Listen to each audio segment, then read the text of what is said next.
By 1943, Japanese fighter designs faced increasingly lethal competition in the Pacific. Early design priorities, such as lightweight structure and agility, had become liabilities. Encounters with Allied aircraft led to these key technical shifts in Japanese aircraft development. Early Zeros, including the A6M2 and A6M3, lacked self-sealing tanks entirely. Their wing and fuselage tanks would ignite after even a few 50 caliber hits. Starting with the A6M5, Mitsubishi introduced laminated rubber-coated tanks, mainly around the fuselage. Though less effective than U.S. equivalents, this marked the first fire protection system in the Zero lineage. It was directly influenced by examining damaged yet intact F-48 Wildcat and P-40B Warhawk. The Zero's original philosophy sacrificed pilot protection for maneuverability. By late 1943, Japanese combat data showed a disturbingly low survival rate. The A6M5C, or the Hei variant, included a 45mm steel backplate and armored glass canopy, although they were still thinner than U.S. standard. The newer J2M Raiden incorporated more robust seat armor and rear fuselage plating. These features mirrored Allied fighters like the F-6F, which often returned with cockpit hits that would have been fatal in earlier Zeros. Initial Zeros suffered from structural failure in dives exceeding 400 knots. For this reason, the A6M5 variant received reinforced spars and 1.5mm thick wingskin, which raised redline speed to 460 knots. The Kawanishi N1K2 also adopted a simplified high-strength airframe with improved load tolerance. Fighter dive tactics, especially those employed by P-40 and F-6F pilots, have exposed the fatal limits of older Japanese airframes, contributing to these upgrades.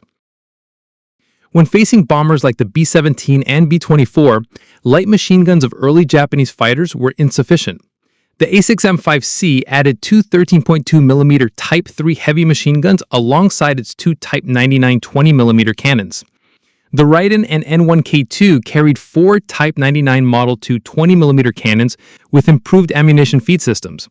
This was a direct response to the 650 caliber machine gun layout found in Hellcats and Mustangs, and aimed to increase success rate during head-on or tail chase intercepts against Allied heavy bombers. The Mitsubishi Kaisei 23A radio engine in the J2M initially suffered from thermal regulation issues at low altitudes. This resulted in the modified cowling, which featured redesigned intake geometry, cooling gills, and enlarged oil coolers. These were responses to lessons from the captured P-40B Hallison V1710 turbo-supercharged intercooler systems. While not as efficient, the Raiden's airflow improvements helped reduce engine seizures in tropical climates. Early Japanese cockpits had high rear decking and framed canopies. American fighters like the P-51B and P-47D introduced low-profile bubble canopies with minimal framing. The Nakajima K-84 and Kawanishi N1K2 adopted cut-down fuselages and clear-view canopy bubbles for superior rear and side visibility. This drastically improved situational awareness in high-speed dogfights, a lesson observed from U.S. escort tactics over the Philippines and Marianas. The J1N1S Gecko night fighter featured the Type 3 Ku-6 air-to-air radar, with dipole antennas on the nose and wings. This crude system was a Japanese response to the SCR-520 radar seen on P-70s and modified Avenger patrol craft. Although range and reliability were limited, typically under 3 kilometers, it was enough to attempt night interceptions against B-29. The radar program expanded in 1944 to 45, though it was already too late to counter U.S. nighttime bombing campaigns. Lastly, earlier Japanese fighters like the Zero prioritized tight turn radius and climb rate. Late war fighters began to favor roll rate, structural integrity, and energy retention.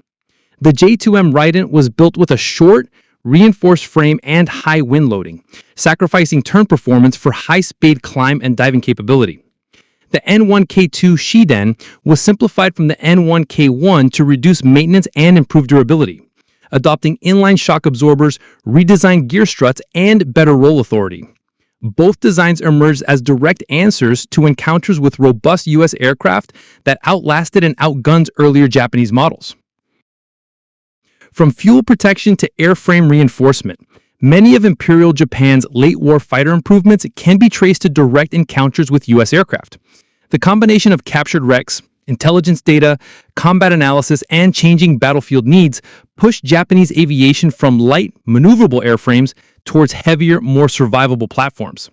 These changes came too late to change the war, but they tell a story of rapid adaptation, driven by necessity and shaped by the very enemies they were built to fight. Thank you for watching, and please support my works by purchasing my ebooks.